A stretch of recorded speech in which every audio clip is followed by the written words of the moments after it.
It's like 8 p.m. because the virus isn't paid OT so the virus is like 8 p.m. I'm going to 收工, I'm going to go home.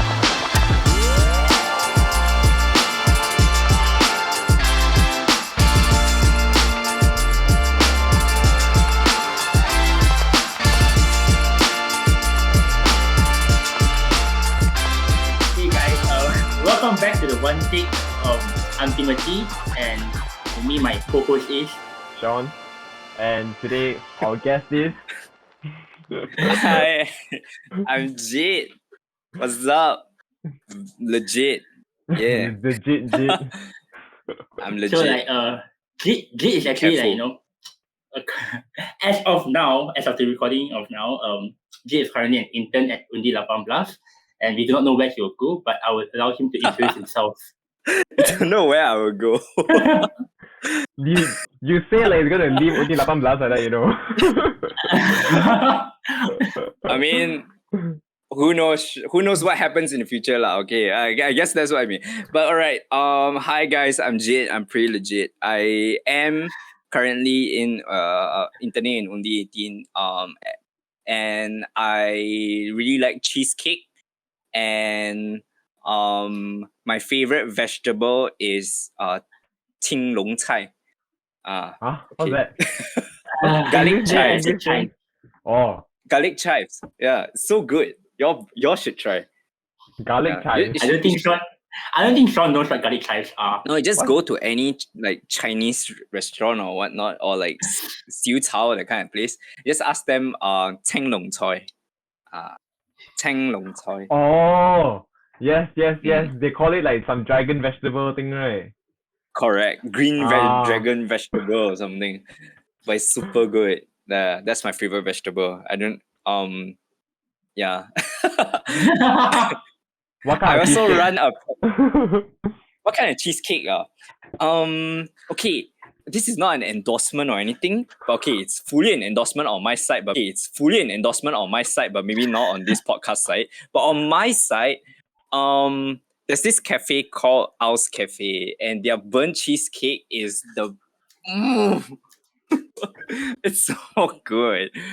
Yeah, if Owl's Cafe is listening to this and y'all want to sponsor, sure, man. I don't know about Sean and Tim, but you can sponsor me anytime. Bribe you with cheesecake. That's how good it is.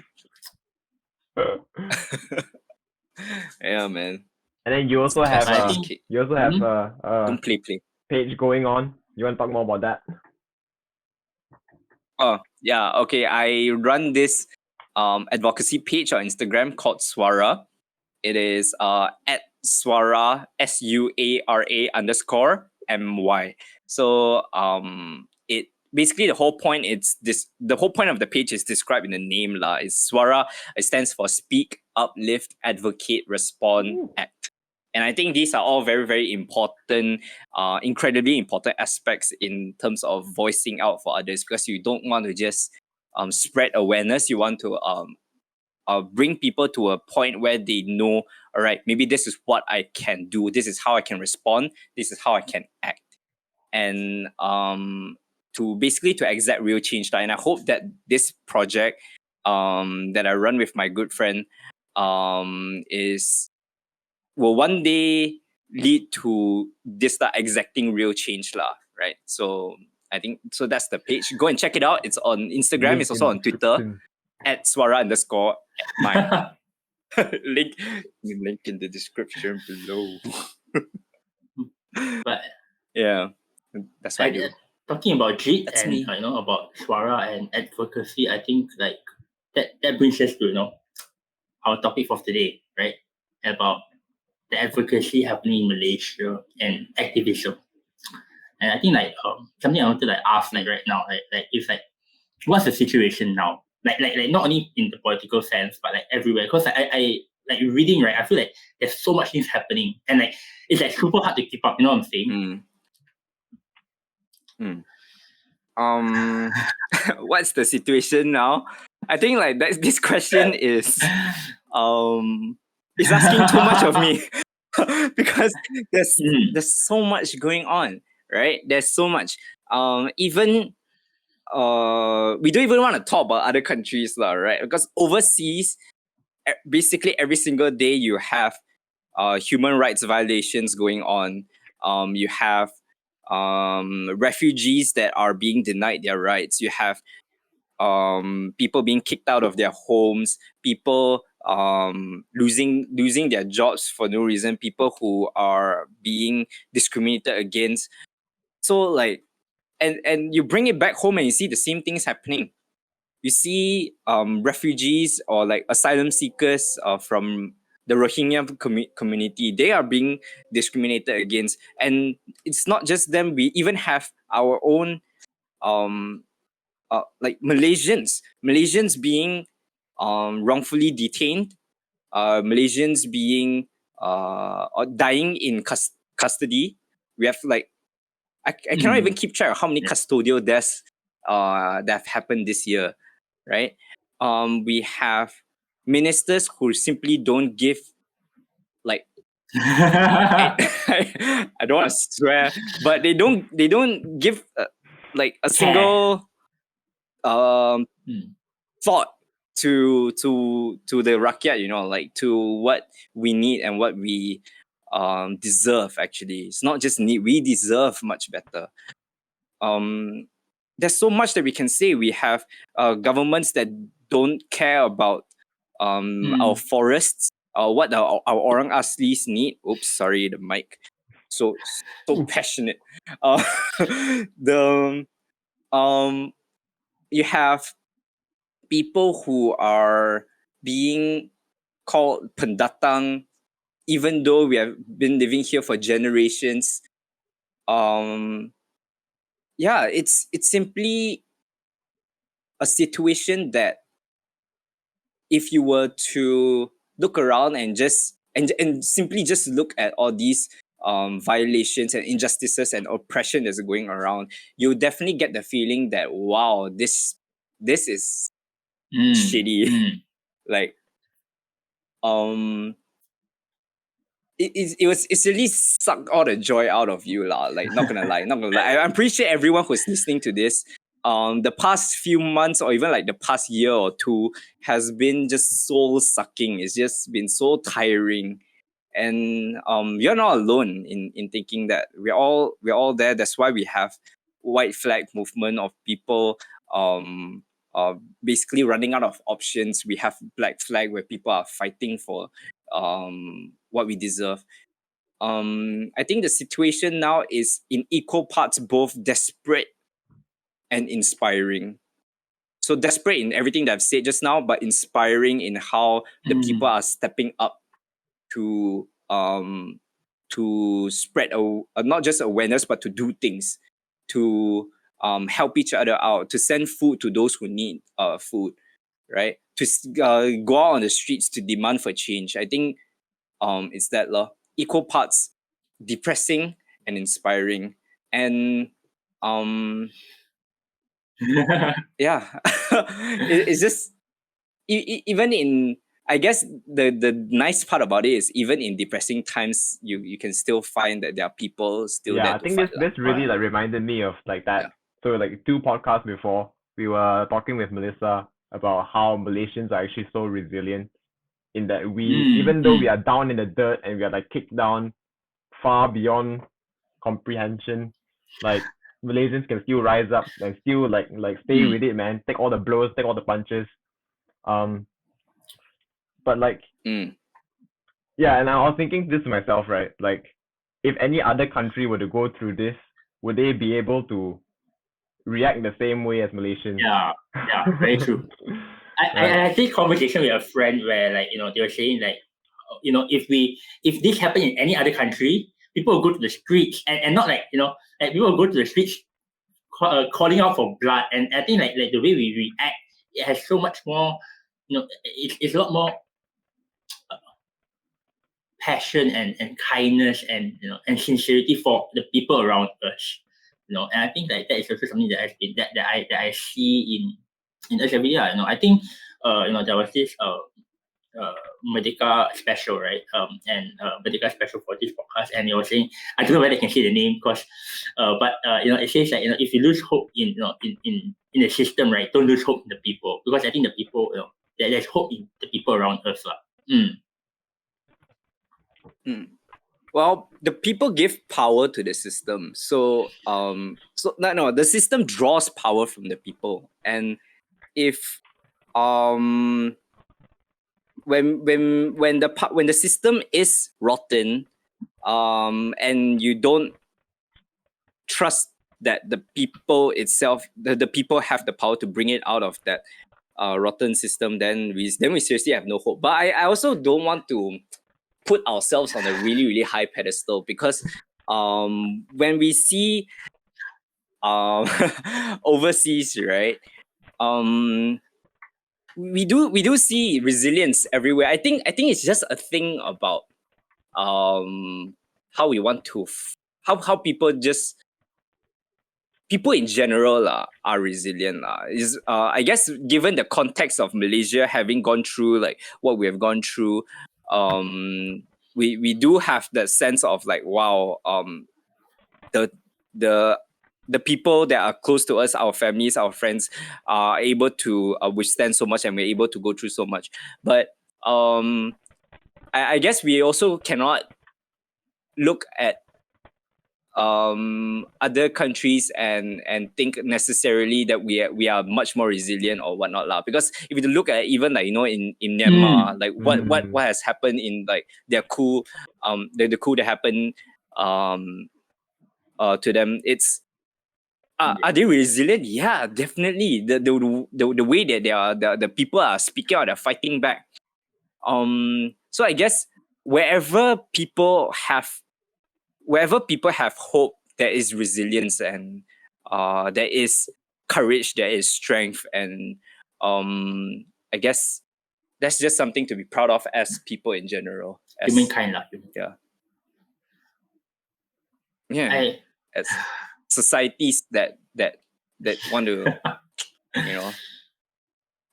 we don't want to lose. I think like talking about a bit kiasu in that sense. Saying like, I think talking about that, like I was reading up, right, and like, because I guess like I have never been in a family where we talked about politics or going out there, right?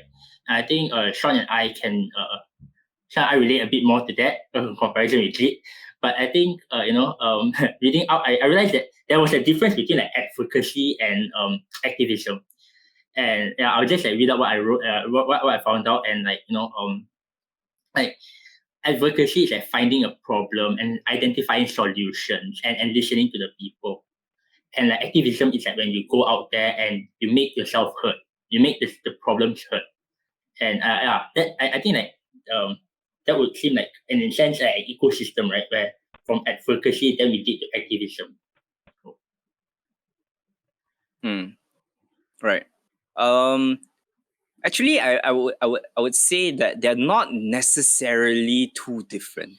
Well, yeah, they do interact with different parts of the system. We have one that's working within the system and one that's working outside the system, in a sense. But they're both activism is advocacy. Actually, it's just like a different form of it. Like or like there's different connotations to it. If you were to go and Google, go to Google Images and search up advocacy, you'll find photos that are like very, very corporate, right? Very people sitting down in the chairs, having nice conversations, and like intellectual conversation, shaking hands. That's advocacy, right? So people will be like, oh, such a calm way to voice out. And then if you go and Google activism, right, immediately you see like, people on the streets with the colored hair, direct action, colored hair, people shouting, holding the megaphone, right? So I think what that kind of does is that we have very, very different connotations as to what activism and advocacy means. But I think they go like really, really hand in hand. and they're not necessarily two very, very different things. It's at a point where you can be both, and you are still listening to people, you're still amplifying their voices, you are still doing things that exact real change. And yeah, I think we don't really need to differentiate them so much lah. As long as you believe in what you're fighting for, and you have reason to believe in what you're fighting for, to be good, and you have that support system, you have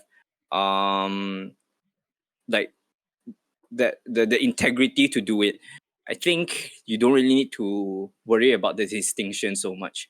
Yeah, just do it. Whatever you're called, you can be called an advocate, you can be called an activist, you can be called whatever, human rights defender.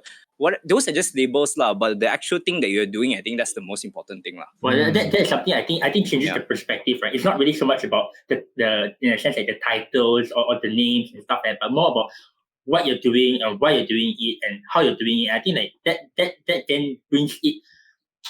It makes it more, I would say, raw, right? It makes it more raw and personal. Yep. I would say that. So yeah, definitely. And I think talking about that, right?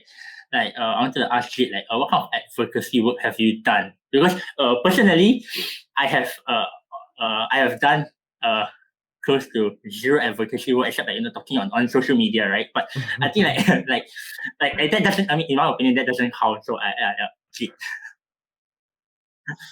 No, I actually don't think it doesn't count.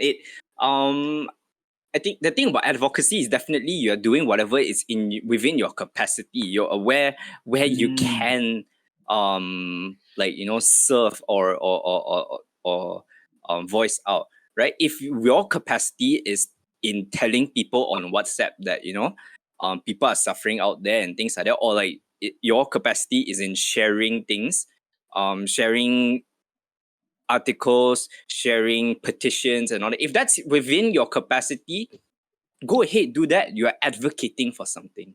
As long as you know what you're advocating for, that's it, man. You have begun your journey in advocacy. I wouldn't say that I'm an expert or in anything. I wouldn't say that I'm a senior advocate or whatnot. But I guess I'll share lah. I'll share about my the advocacy page that I'm running lah. I think because I think while you have a lot of advocacy pages out there, you can simply Google and confirm got some pop up one. But why I chose to start this one, right? It's really because I think that we know about a lot of things. There's awareness about a lot of things. Like for example, child marriage. Right? Everyone knows about child marriage. I would say most people know that it's not exactly the most morally right thing to do. That there's that section that says that no, actually, it's okay and whatnot. But most would lean towards, I don't think it's morally right, or I don't think it's ethically right. So, but in terms of awareness, we know about these kinds of things. But what I'm trying to achieve with the advocacy that I'm doing is to dissect it even deeper. So what are the structures that are actually enabling child marriages to happen, right?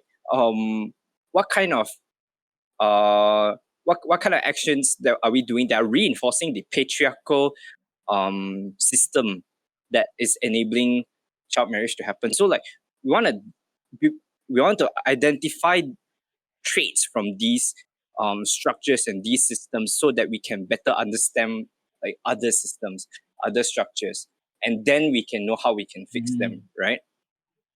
So I think in terms of advocacy, there's a big part of it that's education.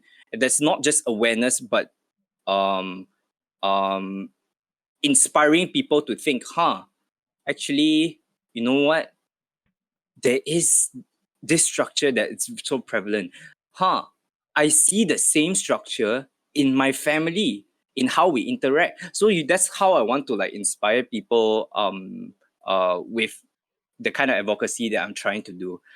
I cannot for sure say that I can show results or whatnot, but it's a journey lah, right? It's a journey.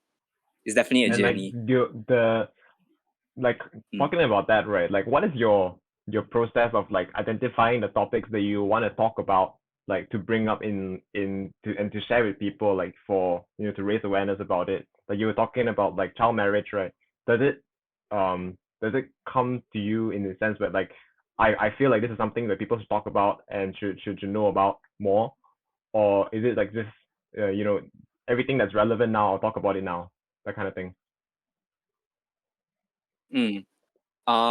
Definitely there is the identifying that the news value of it lah, right? So like sure, if the incident was recent, so you have like a recent case or whatnot, then definitely that would add to the value of your page, because you don't want to be posting about something that's so obscure that no one is going to read, right? And it's like so far away, irrelevant to the situation, so far away, people don't really get it, then no one is going to read it and you're not going to achieve your goal anyway. So but that's not to say that we don't want to talk about those things. It's just how we're going to approach it lah, right?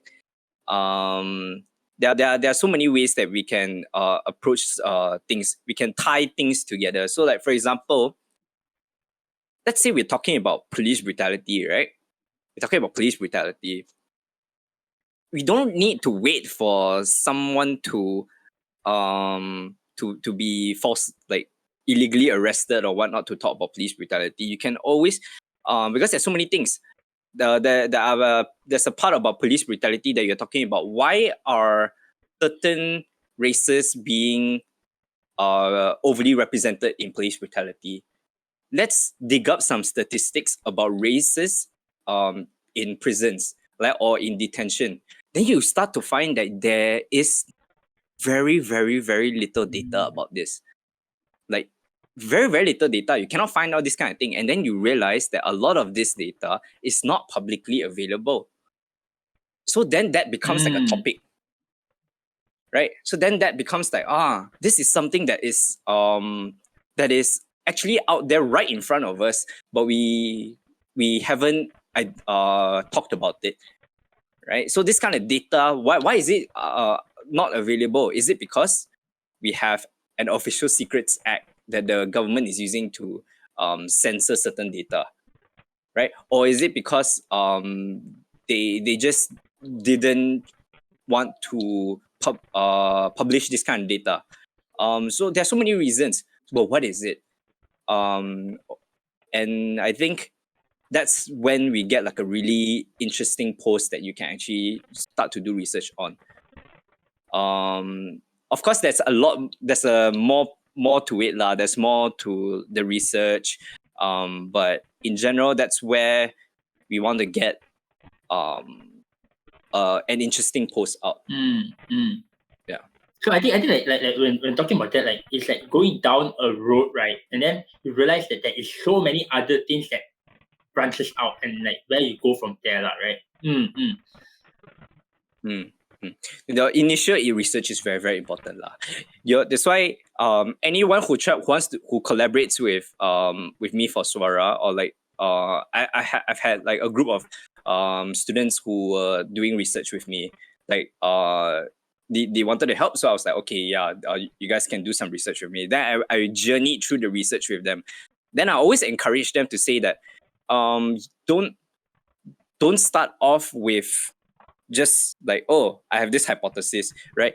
Go and read up about all of it first. Then only build your hypothesis and all that. Because if you don't know about it, how would your hypothesis, like, your hypothesis could just make no sense, and you're just wasting your time. So go and read out about it. Go and do lots and lots and lots and lots of research. Then only, like, you can build your story, and then only your advocacy will make some kind of sense. It's like if you want to know if something is true, you don't specifically type that thing thing to be true, like, oh, vaccinations don't work, enter, right? Then you get all the search results is all about vaccinations don't work, right? That kind of approach, confirmation bias, exactly. Confirmation bias. Yeah. Speaking of police brutality, Yeah. right? I mean, like recently, Jit, you were I remembered going on Instagram one day, and then I click on one of the stories, and then pop out, hey, Jit kena arrested. And I was like, oh no, what's happening? Then like ask Jit about it. Yeah, so maybe you can share what was the situation, what were you guys doing? I heard it was something about mourning about the death of the COVID people that died from COVID and all that. And then what the whole experience with getting arrested. Yeah. Yeah. Okay. So basically, it was a vigil, right? We were mourning the deaths of COVID deaths in Malaysia, and because it came at a time where, you know, I don't think there are many of us who like who doesn't know, who don't know a person who has passed from COVID, or like who has at least contracted, or like we know someone who knows someone who has passed from COVID, you know, that kind of thing. I think we are already at that kind of stage, you know, and I think it was definitely right for us to mourn and to pay respects and all that, and that's what we were there to do. But very quickly, if you read the news, you would know lah, right? The police were there, and then we were forced to give our ICs. We were not allowed to leave, and they forced us into the Black Marias, the black trucks. Without telling us that we were arrested. So this is the thing, you know, you have the right to ask whether you are being arrested. That's in fact one of the first things that you should ask if they come to you and try to do all these kind of very suspicious things lah. That's one of the first things that you should ask, like, am I being arrested? And I mean, if any like law students or whatnot, lawyers out there, right, were listening to this, they'll be like, no, that's not the first thing you should ask. I mean, okay, I'm sorry, but from my knowledge lah, this is a very important thing to ask, because and they are actually supposed to tell you the reason that you are being arrested. So if they say that you are being arrested, or if they force you to go into their police truck or car, then then you are arrested lah. But they didn't tell us that, no. They told us that we are actually supposed to just to go to the police station for documentation. But you know, you put us in the truck like that, then you say for documentation, then how lah? I don't know lah. I don't know. The rest of y'all, you think how? I don't know. You think lah. You think. But the funny thing is, they wanted us to socially distance outside. You know, like we were in Dataran Merdeka, which, you know, open space. Research has shown that in open spaces, even like the Delta variant isn't too bad. You have like open area. We were all double masked. We were spaced out. And in fact, most of us were double dosed. I think all of us were double dosed. They wanted us to socially distance out there, but then they throw us into a truck where no space, with no space. So it's like, seriously, what are they trying to do, lah, right? And then even inside when we arrived at the police station, we were forced to give our phones. We were marked with numbers like animals. Even inside there, while we were giving our statements. So there's this statement called Statement 112, where they'll ask you questions about like the incident and all that. You're actually entitled to a lawyer over there. you have the right to call your lawyer or like legal aid over there, but we were not allowed to have our lawyers. So that in itself is another violation. So like, why weren't we allowed lawyers? These things. And then when we were finally released, each of us were fined 2,000 ringgit. Wow. Yeah. So like, arresting the youth, fining 2,000 ringgit just for mourning for the dead. Where are we right now in Malaysia? Right. So in general, that was what happened. Later on, we decided to launch like a police report and all that, and the whole thing is still ongoing, so I cannot like talk much about that. But yeah, lor, that was the situation lah at the vigil, and it raises a lot of questions, like who ordered the police to do it. That was actually during the period of time where we did not have a government. That was when the Muhyiddin administration just resigned, and then Ismail Sabri's government has not come in. So we were in the period of time with no government. So who ordered it? Was it the IGP? Was it like a specific inspector? So yeah, who ordered it? It cannot be like, on the spot they were like, hey, look, there are some people there. Hey, let's go kacau. Confirm got some order one. So who ordered it? That's like a question we're asking. Another question we could ask is also, why such a heavy-handed response? Not too long ago, even like a couple months ago, actually, like, has it been 2 months? Where a month plus ago, where the Lawan protest happened with 2,000 people. The response wasn't that heavy-handed one. So why suddenly such a heavy-handed response for this one? What happened? What happened in between? Or like, what made the circumstances different? Yeah. So I think these are some of the questions we can ask in terms of the difference in response, or like or why we were not afforded our liberties. Actually, I didn't know about the timing at all. I mean, okay, so what happened was I saw a Jit story, okay, he took photo of the number, and I was like, okay, I'm not gonna make assumptions. I'm not gonna ask him, and like so I was talking to Sean, and Sean was like, hey, I was like, did Jit get arrested? Sean was like, yeah. I was like, okay, I better message him and check out on him, but I didn't want to make the assumption. But I think put into context even about that timing, right? About how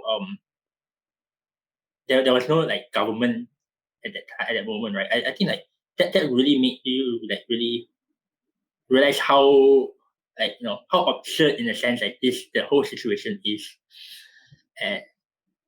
Because it also makes you wonder, because sometimes some people say like all these things confirm is like the government order one and all that. But if there was no government at the time, right?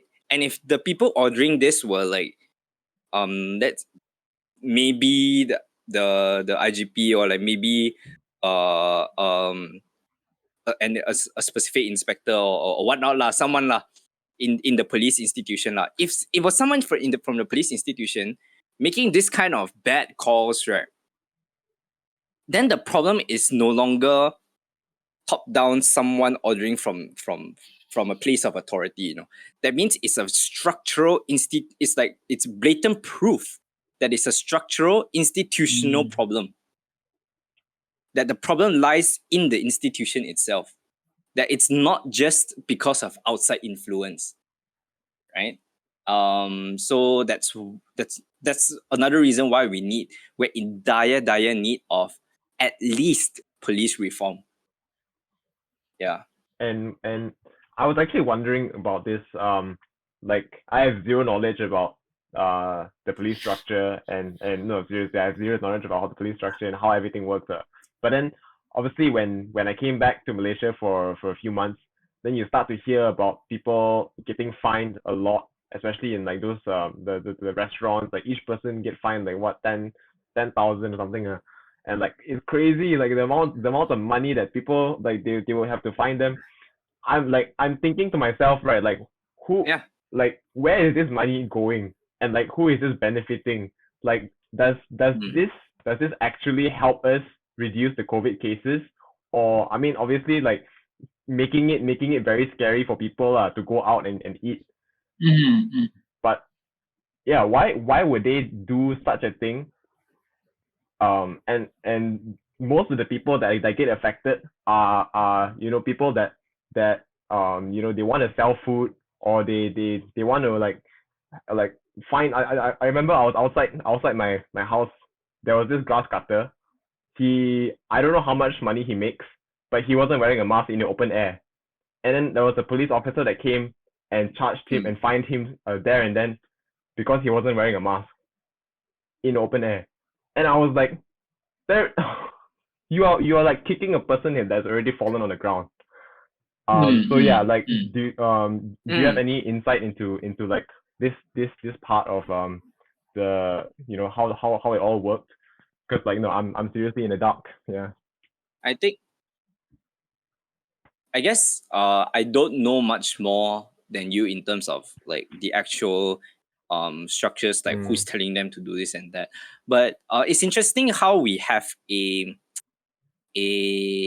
especially in the not legal system, but like legal system, police system, prison system.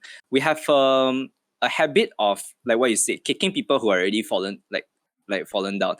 It's not just shown in this COVID thing. It's also shown in a lot of other things, like the criminalization of suicide. So like if you attempt to do suicide, if you attempt to commit suicide, there is legal what's the word, consequences. And why should there be, like, this person is in need of help, then why are you like kicking them again? So like I think that's why I say it's such a systemic, like structural problem, where it's built into the system that people who are suffering, the way to help them is not by giving them a hand and pulling them up, but by kicking them down more, because there is that assertion of power. There is that power dynamic. There's always the power dynamic between the oppressors and the oppressed. And if you are at the bottom of that chain, there's not much you can do to like individually there's not much you can do to reverse that chain or to balance that chain, because naturally power flows that way. And I cannot say why or how they are finding people who need help more than instead of actually helping them. But I guess that's the thing that we can identify from this. We have that system that punishes people for needing help. And if you don't see a problem with that, then you're probably part of the problem. Yeah, like not gonna lie. Really not gonna lie. I think it's very true. Very right? True. Like yeah, I feel like that sometimes it becomes a very hopeless situation. I question myself, like, if I am in that position, right? Like, what will I do? Right? And there's nothing that you will do that I mean, yeah, in a sense, like, there is nothing that you can morally do right to get out of that problem. You will how I say, you will be actually subjected to do things that may not be morally right, just because you are in that problem. And I think like that is very, very painful to see. Definitely. It's like sometimes we're talking about these hawker owners and all that. Why are they, not following SOPs and like selling a bit past the curfew. We had like that time period where shops have to close at 8 p.m. and whatnot, right? Yeah. Because I mean, it's obvious the virus goes home after 8. The virus doesn't work after 8. It's so obvious. How No long lah. already, after 8 p.m., right? Right? Suddenly all It's the like thing 8 p.m. because the virus isn't paid OT ma, so the virus is like, 8 p.m. I'm going to 收工, I'm going to go home. But then you see hawker owners, like they struggling, they're trying to sell as much as they can during this time period because they need to support their families. Little bit over time, suddenly you charge, you find them like 10K, right? I don't know how much of this is happening now, but yeah, a lot of us remember that period of time when this happened so much lah. So like if the orders weren't from above, weren't from there, and these were all like individual policemen making these calls, and there are so many of them, how good do you think the system really is? I'm actually interested to know like what you're talking about, like some of the solutions to, I mean, there should be at least a little bit of police reformation, right? What would that actually mean for the future of the police? I mean, like if you wanted to make this happen, what would this mean for the future of the police system? There are several things, definitely. One of the things that is the most hotly talked about one is the implementation of IPCMC, right? IPCMC is basically this independent body that oversees the police. And like if the police does something wrong, it's sort of like policing the police lah, right? So if the police does something wrong, and then we can always launch a complaint, or like, and then this IPCMC, this body will go and investigate lah, right? We'll go and investigate them. Right now, what we have is this thing called EAIC. Sorry. EA or EAIC. Yeah, EAIC, which is a very, very toothless system lah right now. Basically, this IPCMC was introduced a long time ago. I think it was sometime in like 2006 or 2007. Basically, it was brought up in Parliament that we need a body like this. And then basically the police, funny thing is the police said, no, this we don't like it. No. It obstructs, it takes away a lot of our rights, and it takes away a lot of our power. I mean, that's exactly the point lah. I mean, like, right? That's the whole point. But because the police said no, it was not accepted. IPCMC was not accepted. Yeah, so it's like very weird, right? This thing was supposed to govern like police the police, and then the police said no, and then like suddenly cannot already. And then they introduced the EAIC instead. And then the EAIC has done some good work, but then it didn't really solve a lot of the problems lah. Like it's still very toothless. You cannot when people try and launch reports against the police, oftentimes it still doesn't get resolved. Right? And there are a few more problems to it that I don't quite remember, but there's that. And then in recent times, we started bringing up the IPCMC again. We said like we don't think that the EAIC is enough. We need the IPCMC. And then it started being debated again, and then the government said no. So what are we gonna do? So then the government said, let's use IPCC instead. And the IPCC is even worse. It's even worse than EAIC. Like there's really no power to IPCC. I think whoever's interested in this, you can go and Google up like what's the differences between all of that. Or you can actually check out a post in SUARA that we have done about it. Yeah, just go over to SUARA_my and just scroll. You probably can find it. Yeah. We talk about the differences. But yeah, IPCC was even worse. And then but that was suggested and it wasn't done lah. So thankfully it wasn't done. So right now, what we want is we want a really robust, a really strong IPCMC bill to really keep them accountable to a point where the public is not afraid to launch a report against the police if there are any injustices done against them by the police, right? And that's so important, even in terms of custodial deaths, police brutality, right? So that's one thing. Another thing is defunding the police, not giving them so much money to what. You give them so much money for what? You like like what fruit are we seeing? What's really helping us at this point? Are we giving them so much money so that more people can die in prison? Like, is that what's going on? I think the another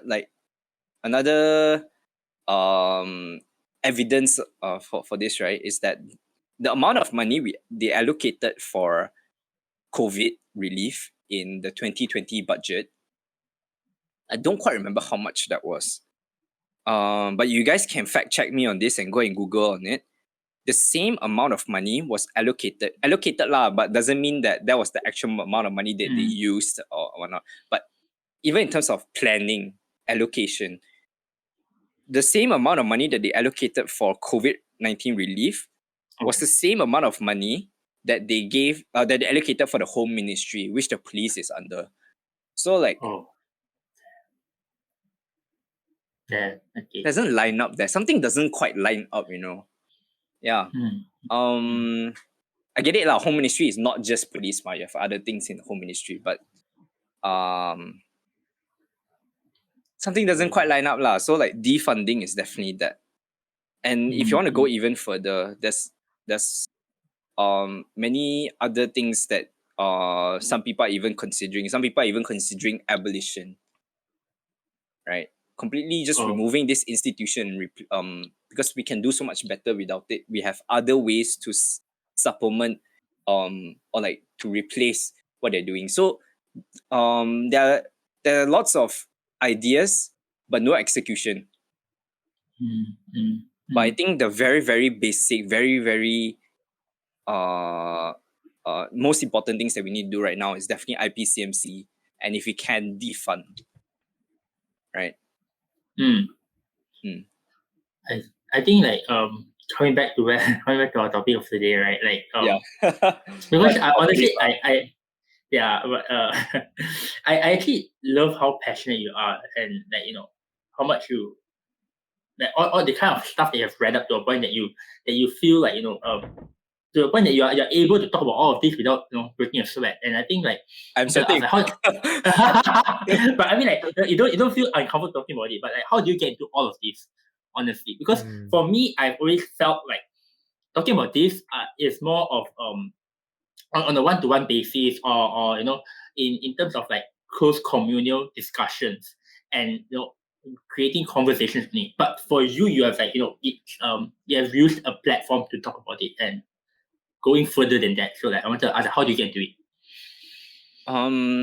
Like I said, I think it's a journey. You always start from you always start from that one-on-one conversations, right? I started from there, and I wouldn't say that I am like really that out there even.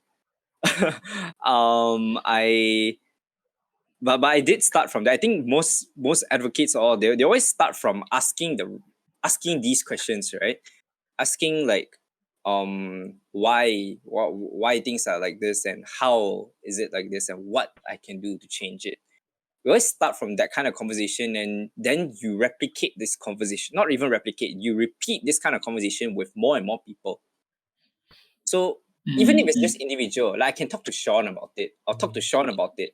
And after I can talk to you, Tim, about it. I can talk to you about it. And then I'm starting to gather more and more insights, more and more ideas. So this is what the other people are thinking about when we're talking about this topic.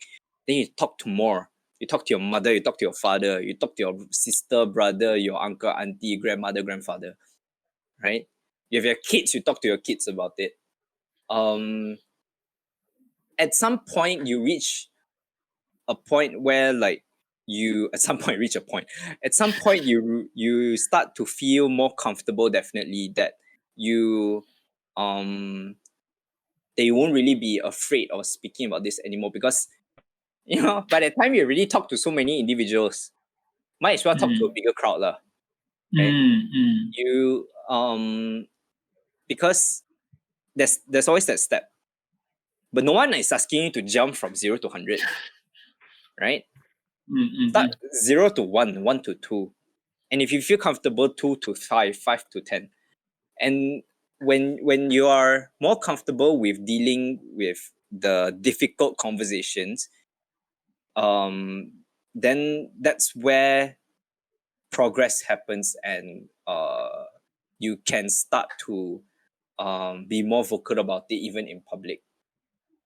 But I think it's not really something that we are trying to force everyone to do lah, right? If you're not comfortable voicing it out in public, it's fine. It's definitely fine.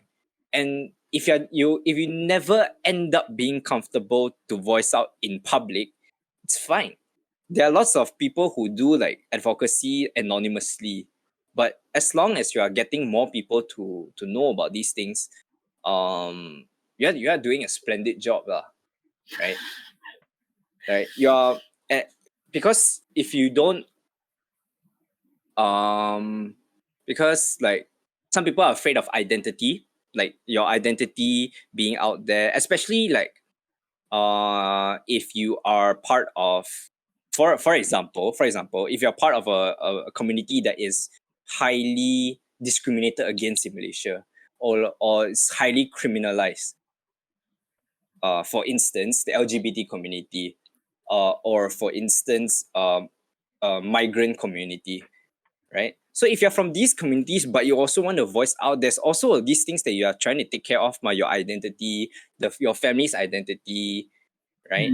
And in that sense, we cannot really expect everyone to really be, I'm out there speaking about this means I'm so gung-ho about the situation. But no, everyone has their own capacity, and it's fine as long as you are honest to yourself, honest to the issue, and you try to bring up these conversations.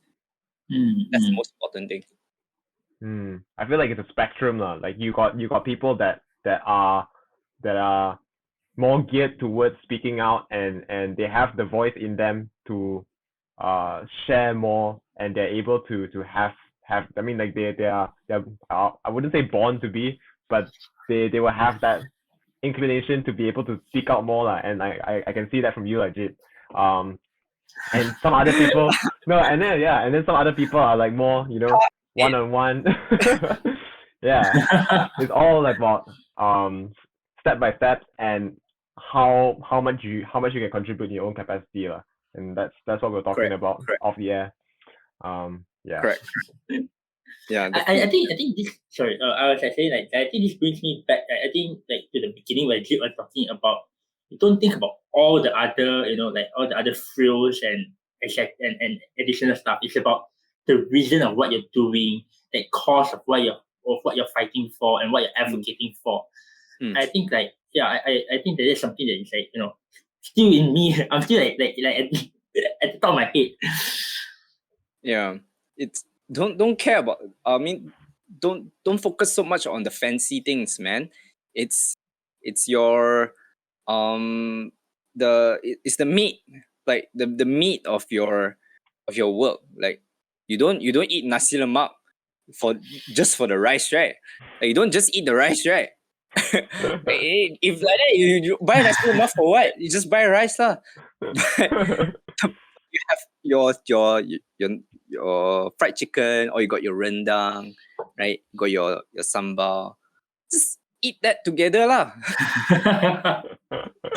and it's like, and if you don't like spicy sambal, you like the sweeter kind of sambal, eat the sweeter sambal lah. No one is going to like judge you for that ma. Same reason if you are more able to advocate for things like within your family circle, if that's like your challenge right now, just within your family circle, go ahead and do that. be afraid of whoever's going to judge you for not speaking out there, for not sharing things in the open. Sweet sambal, just eat sweet sambal. Wow, your analogy make me hungry, man. Yeah. You know very well I'm in UK, okay? I think the analogy is great, right? Especially as Malaysians, right? We look at Nasi Lemak and we see so many components. And I think thinking of like all the components in for one reason that we are fighting for, I think that is like, wow, that cannot be a better there can never be a better analogy than Nasi Lemak. So yeah. Poor Sean. You'll get your Nasi Lemak one day. Make your own. Make my own. It's not the same, man. Yeah, it's definitely not the same. Subang Jaya Nasi Lemak, that's the best. I think I even talking about going further in, right? And it may feel like a repetition, but like talking about things that have been advocated for, right? In the recent months, I feel that there's so much been advocated for, and again, like it's not only politics, there's also like the environment, and there's also like for refugees and anything and everything. I think like that has been very encouraging to see as well. Like or has there? I want to ask actually, like, is there anything that I have like missed out, or is there anything that people should recognize in what is happening in the recent months? I mean, I'm not an encyclopedia that remembers all the injustices that happen, but I think this is probably like maybe a challenge for the listeners lah. Every time you read a piece of news, try and see if there's like an injustice that's happening there. Sometimes there's no injustice. You don't go and plant injustices if there's no injustices in there lah, right? But try and read through all these things and try and see like whether there are people who are losing out in any of these situations. It could be like the orang asli, it could be the refugees, it could be animals, right? It could be forest conservation. It could be so there's so many things. Children, school children, students, the factory workers. There's so many sectors of our society, and we play so many roles, right? We put on so many hats. So even as your individual capacity, right? You can name so many sectors that you personally are in, right? Like you could be at the same time a student, at the same time, let's say part of you do freelance work in designing. Maybe you are a designer. You could you're also maybe part of the LGBT community. You could also be part of a community of what else? Activists. Activists are also people who are being is also a sector of people. Activists are also people who are being subjected to the harsh trappings of the law, right?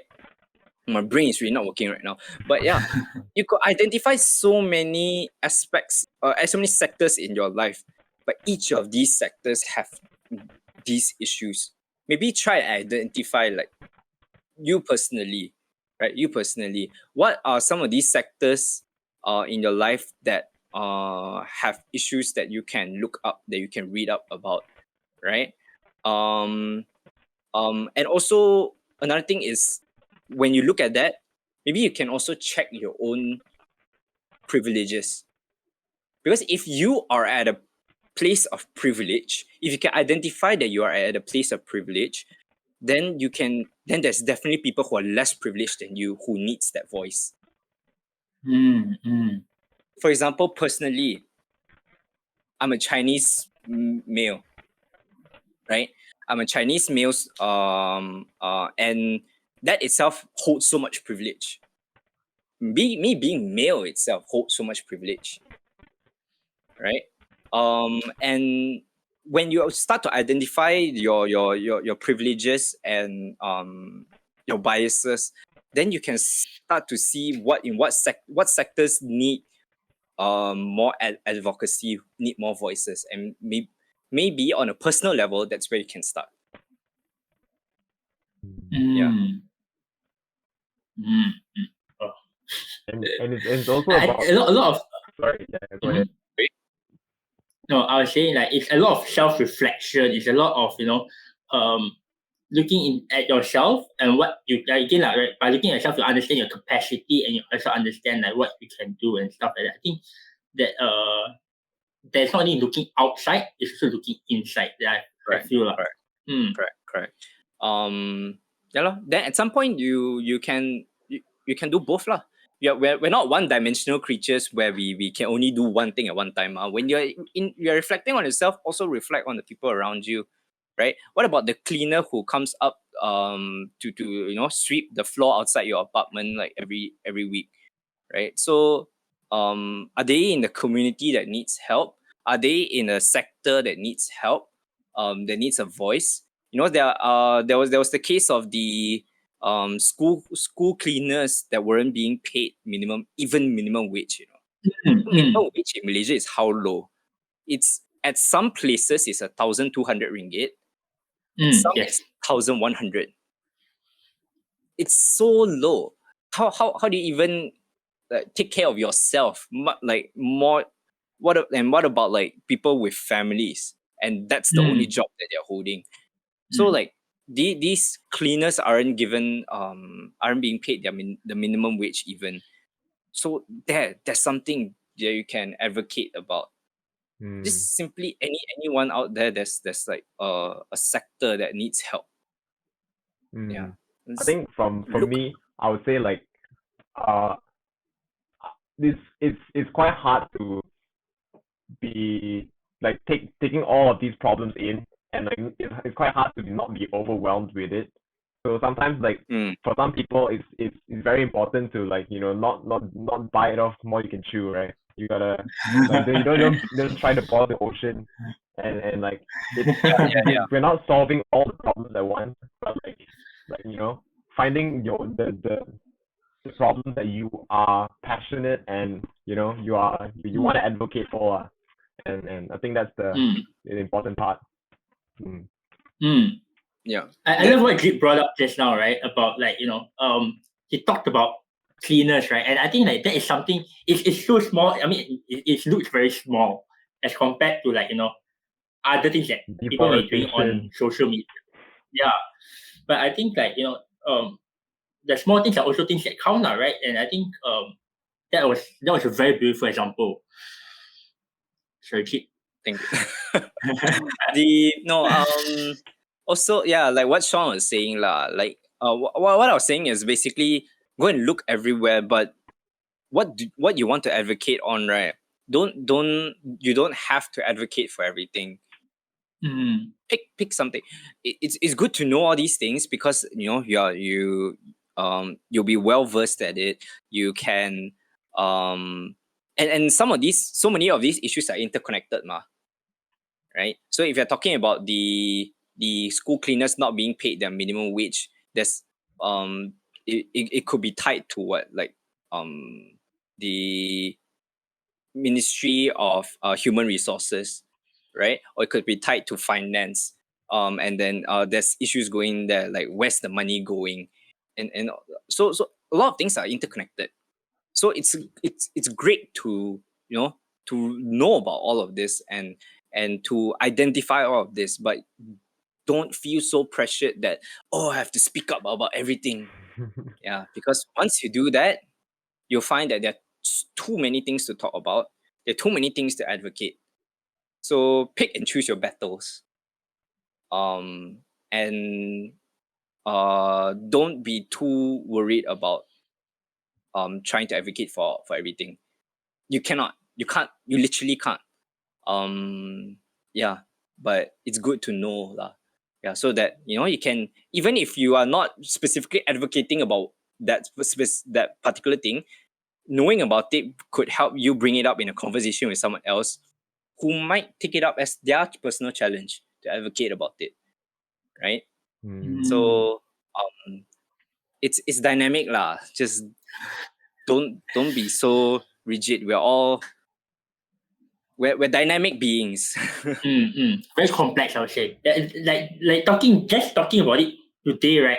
I've learned so much. I mean, I'm like, wow. I'm like, there's so much more that is happening, right? And this is not even like the behind the scenes. There's so much going on. Oh, so much. So we're talking about behind the scenes, and because today time is really short, we will be ending it today. However, we hope you stick with us till the end of the week for part 2, because Jit will be giving us a lot more insights. Because I like to talk. I think all of us love to talk. And MCO, cannot talk much to anyone. Just talk so I can talk to people. So yes, this is not the end of our episode. This is not the end of the topic. We'll be keeping up with you guys in the second part. Yay! Cue outro music. Okay. Is it?